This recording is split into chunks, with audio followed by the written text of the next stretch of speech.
The way he does it. That's the one. What happens when he lands? Wardley already has He's got to stay composed. in trouble downstairs and upstairs. He's got to keep his composure now. This is the important moment for Wardley. He's just been hurt himself. With a left hook. Yeah. He's got to keep his composure now, Wardley. Oh. They call this round 13. They're picking up where they left off, and down goes. Welcome back to Fantasy Fights. This is what I'm calling my holiday special. Got two great fighters, Jim Corbett from 1892 going up against Rocky Marciano from 1952. Before I get going, please hit the like button and subscribe. And now let's dive into it. These two fighters fought about 60 years apart, and they were the best of their era. Jim Corbett, 24-4-3. Remember, boxing was illegal in most states at that time. So therefore, a lot of the fights that he came up with were no decision or exhibitions. Marciano, of course, is 49-0. Height, Corbett's got a slight advantage. He's 6'1" compared to 5'10.5". Weight, Marciano has an advantage, 182 to 176. Reach, Corbett has a 5-inch advantage. And then you've got their primes. Pretty tough with Corbett because he was not very active during long stretches of his career, but we're going 1889 to 1901. And, of course, Rocky, we know when his prime was 51 to 55, and that's when he retired. Stay tuned. I hope you enjoy it. Now we're going to take a look at Jim Corbett in action. This is the 1892 heavyweight title fight against Bob Fitzsimmons. This is the first fight ever filmed. They found this in an old farmhouse, I don't know, in the 1940s or 1950s, just in pieces, and they put it back together, and this is what came up. This is the knockout right here of Fitzsimmons knocking out Corbett in the 14th round. It was a solar plex punch in the stomach. Corbett was an interesting character. Thomas Edison was a fight buff, and this is one of the first fights ever filmed. And this is an indoor, this is the only way they could film it, in this black box, so to speak. This is Corbett against Peter Courtney in 1894. The thing you need to understand about Corbett, you notice his style. He was called the first father of modern boxing. And you can see his technique. He would not fight bare-fisted. He'd only fight with gloves. He beat John L. Sullivan in 1892 to win the title. He also fought a draw against Peter Jackson in 1891, who was considered one of the best fighters in the world. Sullivan did not fight him because he was black. He was from Australia. Corbett also fought Bob Fitzsimmons. He fought James J. Jeffries twice. He's the only fighter that faced all these great fighters: Jackson, Sullivan, Fitzsimmons, and Jeffries. And there you can see he's put Courtney down. It's not a real ring, but it was all set up for the filming of this fight. You can see he's very active. Good jab, good movement, quickness, pretty strong fighter. Now we're going to move into Rocky Marciano. Here he is against Matthews. Watch this, I believe it's a left hook. Yeah, left hook. Probably traveled 6 inches and knocks Matthews out. Marciano, totally different era that he fought in compared to Corbett. But nonetheless, he fought under the Marcus of Queensberry rules. Here he is getting knocked down by Walcott in their first fight. I think this is in like the first round. I'm not for sure, but they're going at it. Marciano was not hurt. He was right back up. This is their 52 title fight. And Jersey Joe obviously didn't respect Marciano quite as much as he will later. This is the 13th round, the final round of the fight. Rocky Marciano is the new heavyweight champion of the world.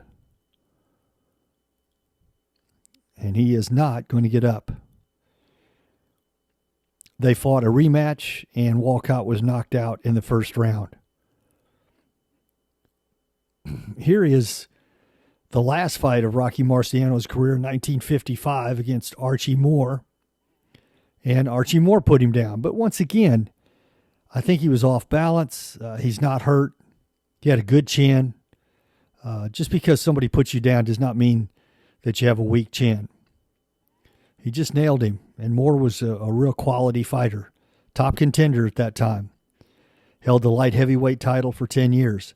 And there's Marciano late in the fight. I believe it's the 9th round.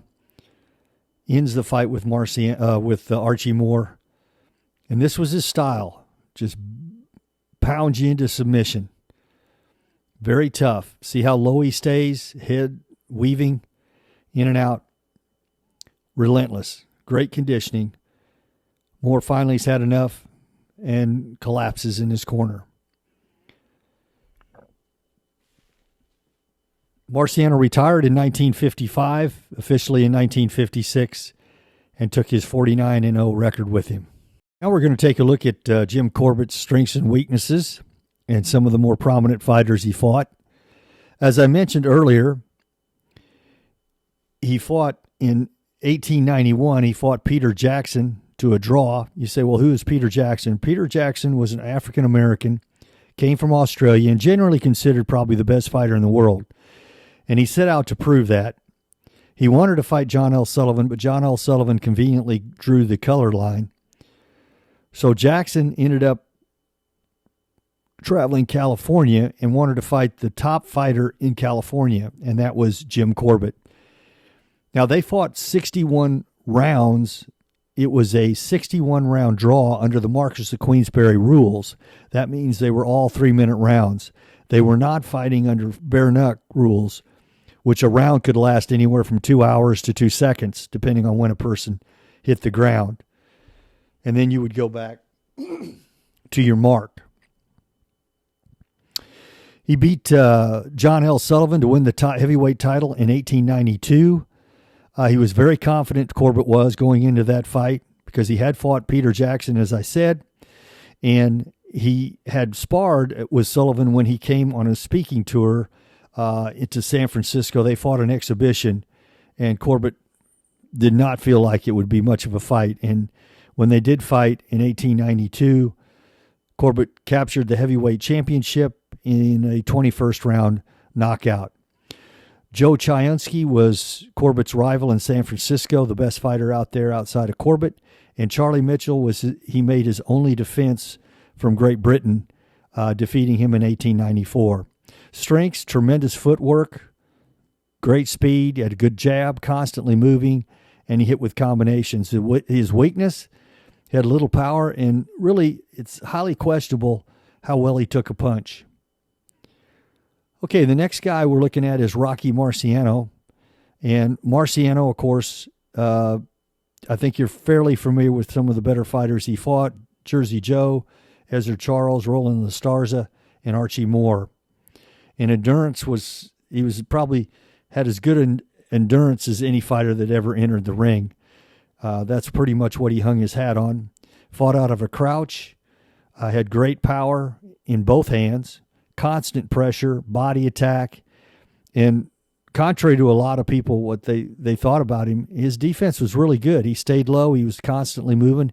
He was a hard target to hit.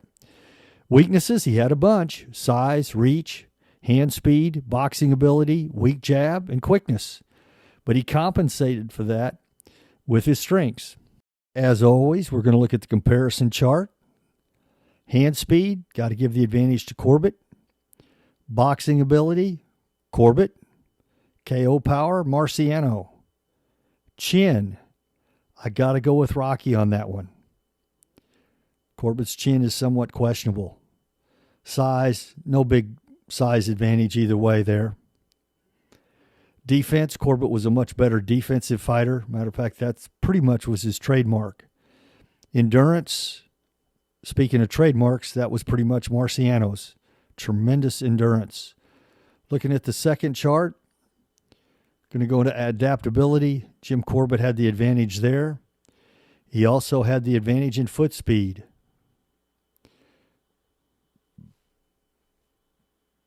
Strength, Marciano has the advantage. Jab, pretty tough, but I'm going to have to go with Jim Corbett on that one also. Cuts, not going to be a factor in the fight. Reach, Corbett has the better reach, longer reach, and body attack goes to Marciano. So you're going to add all these up and look at our advantage, and Jim Corbett has a 7-5 advantage. All right, now we're going to take a look at the keys to the fight. Can Corbett move and keep Marciano's deadly attack in check? Can Marciano somehow slow down Corbett to connect on some body shots? How well does Corbett handle the inside strength of Marciano in clinches? Is Corbett's ability to box going to be enough for him to win the fight? The fight results. Corbett is moving rapidly around the ring, staying out of the reach of Marciano. First part of the fight, Corbett is in control, moving and sticking.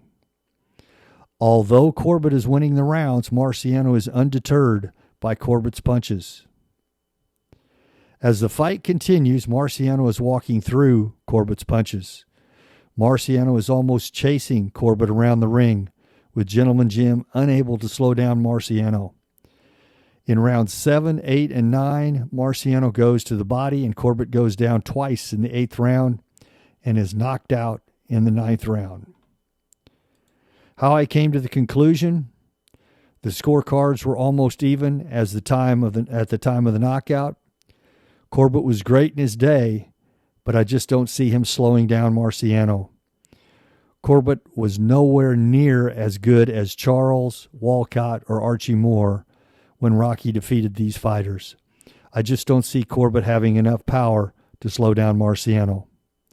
Well, there you have it. Please let me know what you think. Please hit the like button and subscribe, and have a great holiday. Thanks again.